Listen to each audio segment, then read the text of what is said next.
Hello இன்னைக்கு lovers எல்லாருக்குமே ஃபேவரட்டான சாக்லேட்டாக இருக்கக்கூடிய டைரி மில்க் இருக்கு இல்லையா, அது ஒரு தள்ளுவண்டி கடைக்காரரால் உருவாக்கப்பட்டது அப்படின்னு சொன்னால் கேட்கவே ஷாக்கிங்காக இருக்கும் இல்லையா.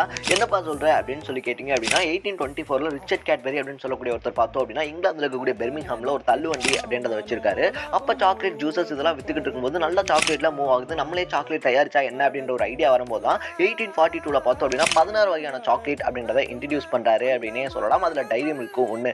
காலம் போக போக போக பார்த்தோம் அப்படின்னா அந்த 16 சாக்லேட்டில் டைரி மில்க் மட்டும் நல்லா மூவ் ஆகுறதுனால அதனுடைய வடிவங்கள்ல ஆரம்பிச்சு அதனுடைய ஷேப்ஸ் வரைக்கும் எல்லாத்தையுமே கொஞ்சம் கொஞ்சமா மாத்துறாங்க. பட் டைரி மில்க் என்ன பேர் வைக்கலாம் அப்படின்னு சொல்லி கேட்கும்போது பார்த்தோம் அப்படின்னா நிறைய பேர் கேட்பெரி மில்க் அப்படின்ற மாதிரி பேர் வைங்க அப்படின்னு தான் சொல்றாங்க. பட் அது வந்துட்டு பார்த்தோம் அப்படின்னா அவருக்கு செட் ஆகாம தோணிக்கிட்டே இருக்கும்போது தான் கடைக்கு வந்து ஒரு சின்ன குழந்தை அங்கிள் டைரி மில்க் கொடுங்க அப்படின்னு சொல்லி கேட்கறாங்க. ஸோ குழந்தை வாயிலிருந்து இந்த பேர் அப்படின்றது வந்ததுனால கண்டிப்பா மார்க்கெட்ல இந்த பேர் ரீச் ஆகும் அப்படின்னு சொல்லி ஒரு குருட்டு நம்பிக்கையில அந்த சாக்லேட்டுக்கு டைரி மில்க் அப்படின்னு பேர் வைக்கிறாங்க. டைரி மில்க்னு பேர் வச்ச நேரத்தில் அந்த சாக்லேட் உலகம் ஃபுல்லா ஃபேமஸ் ஆகுது அப்படின்னு சொல்லலாம். இதே மாதிரி இன்ட்ரெஸ்டிங்கான தகவலை தொடர்ந்து தெரிஞ்சுக்க சேனல் சப்ஸ்கிரைப் பண்ணிக்கங்க.